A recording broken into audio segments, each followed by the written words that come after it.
नमस्कार, चंद्रकांत भट्ट अमेरिका से। दुनिया बदल रही है, वक्त बदल रहा है, हम भी बदल रहे हैं और हमें पता नहीं है कि हम कहाँ जा रहे हैं। संभल कर चल नादान, ये इंसानों की बस्ती है। संभल कर चल नादान, ये इंसानों की बस्ती है। ये तो रब को भी आजमा लेते हैं, तेरी क्या हस्ती है।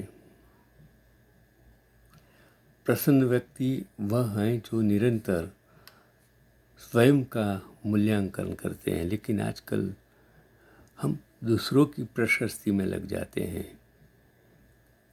और इतने अंध बन जाते हैं कि हमें हमारा मूल्यांकन मालूम नहीं है।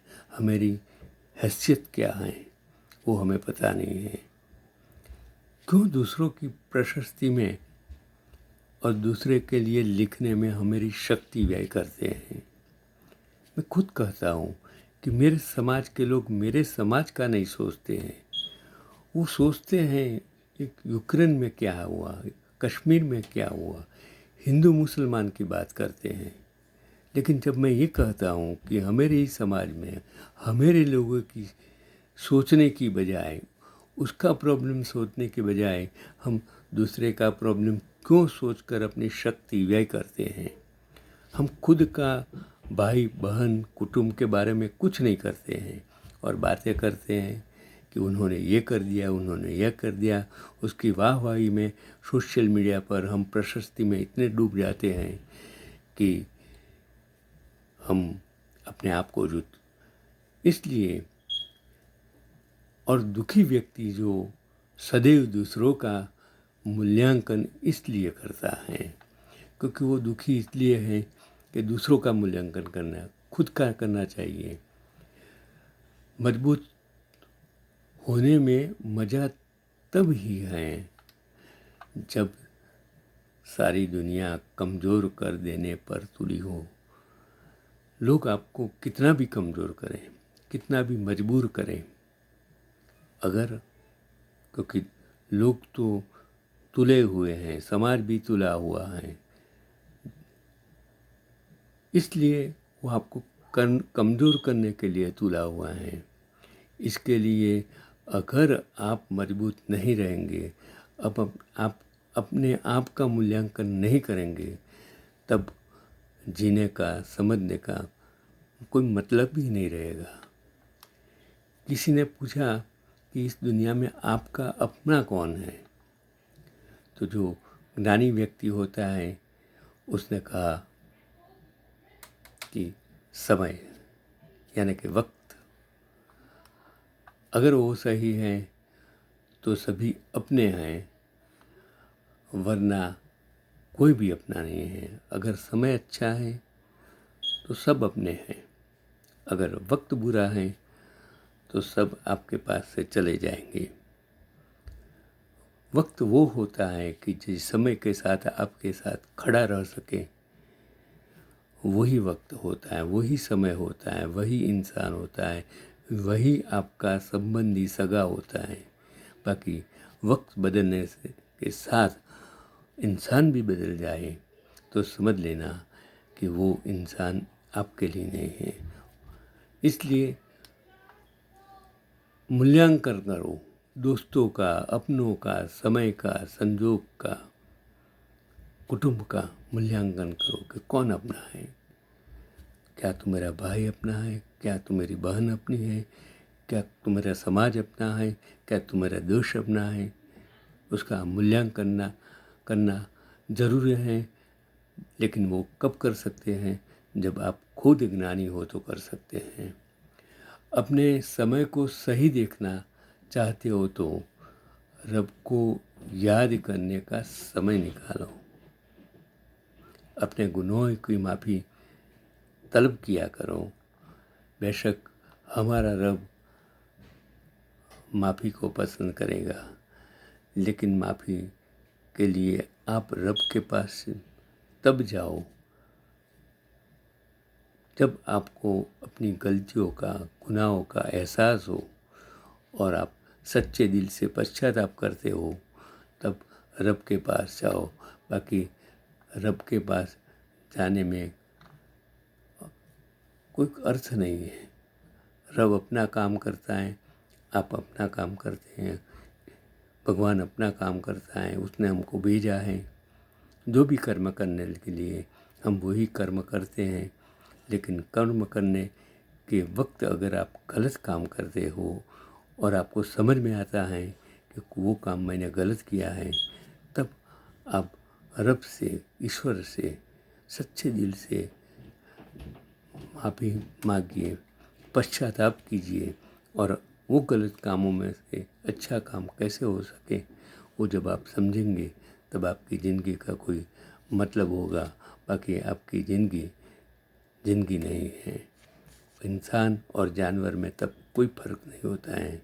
जानवर जानवर होता है, इंसान इंसान होता है। इंसान वो होता है जो कुछ समझ सके, बाकी इंसान वो नहीं हो सकता है जो दूसरों के लिए सोच नहीं सकते, दूसरों की परिस्थिति को समझ नहीं सके। वो इंसान कभी भी नहीं हो सकता है। आज मैंने एक ऐसी चीज़ पढ़ी कि उस ज़माने में एक पैसा, डबूडी,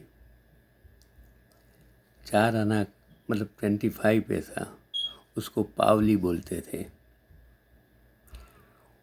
अब भारत में 1 पैसा, 10 पैसा, 5 पैसा, पावली, 50 पैसा कहीं भी नहीं मिलेगा। आपका रुपये की कीमत कुछ नहीं रखी है, 0 कर दिए हैं। वो भिखारी भी 1 रुपया नहीं दे, इसी हालत हो गई है। और उस ज़माने में वो पावली का मतलब कुछ लोग जो काम नहीं कर सकते, जो बेरू होते थे, इन लोगों को पावली बोलते थे। और वो जोगोर महाराज से उस ज़माने में पावली की कीमत थी, पैसे की कीमत थी, 1 पैसे की कीमत थी। आज अमेरिका में 1 सेंट आपको मिलेगा। अगर 19.99 है, आपने $20 दिया तो 1 सेंट आपको वापस देंगे। ये देश है। और वो देश भूल जाइए, कभी कोई पैसा देगा आपको 1 पैसा नहीं मिलेगा, नया पैसा नहीं मिलेगा, 50 पैसा नहीं मिलेगा, पायली नहीं मिलेगी। उसकी वजह वो जो मनु मसाणिया है उसने बताया कि धीरू भाई अंबानी का जो पुत्र मुकेश, उसका लग्न था और जो गौर बाप जी थे उस ज़माने में, और आज भी ऐसे गौर बाप जी हैं कि जो उसने शादी थी तो उसमें मंत्र चालू करा, स्वस्ति न इंद्रो वृद्धा स्वाहा, और फिर कन्या बदराओ सावधान, और फिर उसने कहा कि दक्षिणा पावली मुको पावली, फिर हाथ में जल लेने को कहा और फिर बोला कि चलो मुको पावली। फिर एक दूसरे को पानी और फूल हाथ में दिया, फिर उसने कहा कि मुको पावली। तो कन्यादान का वक्त हो गया और कन्या माता पिता के सामने पाँव पड़ने आई, फेरे पड़ने, तब गौर बाप जी ने कहा मुको पावली। और इसी तरह हर जो रस्में थी, वो हर रस्म के वक्त वो जो गौर बाप जी थे वो कहने लगे कि मुको पावली मुको पावली मुको पावली।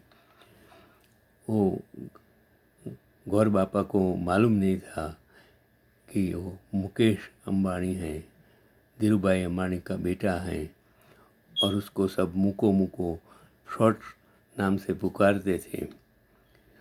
और अंत में धीरूभाई अंबानी इतने गुस्से हो गए, उससे इतने गुस्से हो गए कि उसने वो गौर बाप जी को तमाचा लगा दिया।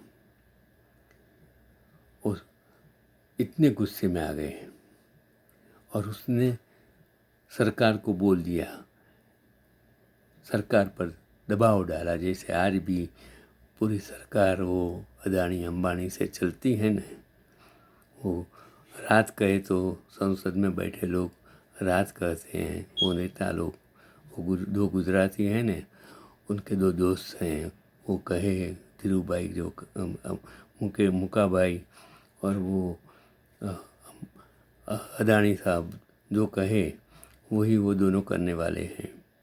वो बोले कि बेच दो तो बेच देंगे और ख़रीद दो तो ख़रीद लेंगे। और इसी तरह वो धीरूभाई अंबानी ने उस पर दबाव डाला और कह दिया कि अभी से चलन में से वो पावली बंद कर दो। तब से भारत में पावली बंद हो गई। वो मैं नहीं कहता, वो आपका जो लेखक हैं उसने उस ज़माने में जो कहा था, मनु मसाणिया, उसकी मैं बात करता हूँ। गलत लगे तो बुरा मत मानना, समझिए, जागिए और अपने आप का जब तक मूल्यांकन करने नहीं लगेंगे, नहीं समझेंगे, तब आपकी ज़िंदगी का कोई मतलब ही नहीं है, वो समझ जाइए। बस आज इतना ही, कल मिलते हैं। नमस्कार, चंद्रकांत भाई भट्ट।